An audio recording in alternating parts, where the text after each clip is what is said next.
Tungsten சுரங்கத்தை கைவிடும் எண்ணம் திமுகவுக்கு இல்லை என பாஜக மாநில தலைவர் அண்ணாமலை தெரிவித்துள்ளார். மதுரை அரிட்டாப்பட்டியில் டங்ஸ்டன் சுரங்கம் அமைக்க எதிர்ப்பு தெரிவித்து விவசாயிகள் பேரணி நடத்தி வருகின்றனர். இந்த நிலையில் பாஜக மாநில தலைவர் அண்ணாமலை வெளியிட்டுள்ள அறிக்கையில், மதுரை மாவட்டம் அரிட்டாப்பட்டியில் டங்ஸ்டன் சுரங்கம் அமைப்பதில் ஆரம்பம் முதலே திமுக அரசு நாடகமாடி கொண்டிருப்பதாகவும், டங்ஸ்டன் சுரங்கம் அமைக்கலாம் என மத்திய அரசுக்கு திமுக அரசு ஒப்புதல் கொடுத்துவிட்டு தற்போது மக்கள் எதிர்த்தவுடன் தாங்களும் எதிர்ப்பது போன்று நாடகம் ஆடுவதாக தெரிவித்துள்ளார். மேலும் மத்திய அமைச்சர் கிஷன் ரெட்டி சுரங்க பணிகளை நிறுத்தி வைப்பதாகவும், டங்ஸ்டன் சுரங்க ஒப்பந்தங்களை பரிசீலிக்க கூடாது என தமிழக அரசிடம் தெரிவித்த பின்னரும் இதுகுறித்து அரிட்டாப்பட்டி விவசாயிகளுக்கு எந்த உறுதியும் முதல்வர் ஸ்டாலின் வழங்கவில்லை என குற்றம் சாட்டியுள்ளார். தற்போது அமைதியான முறையில் போராட்டம் நடத்தும் விவசாயிகளை தடுத்து நிறுத்த முற்படுவது டங்ஸ்டன் சுரங்கத்தை கைவிடும் எண்ணம் திமுகவுக்கு இல்லை என்பதையே காட்டுவதாக கூறிய அண்ணாமலை, உடனடியாக விவசாயிகளுடன் பேச்சுவார்த்தை நடத்தி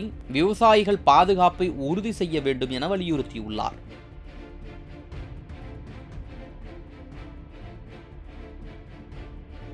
செய்திகளை உள்ளது உள்ளபடி தெரிந்து கொள்ள ரெஃப்ளெக்ட் நியூஸை சப்ஸ்கிரைப் பண்ணுங்க.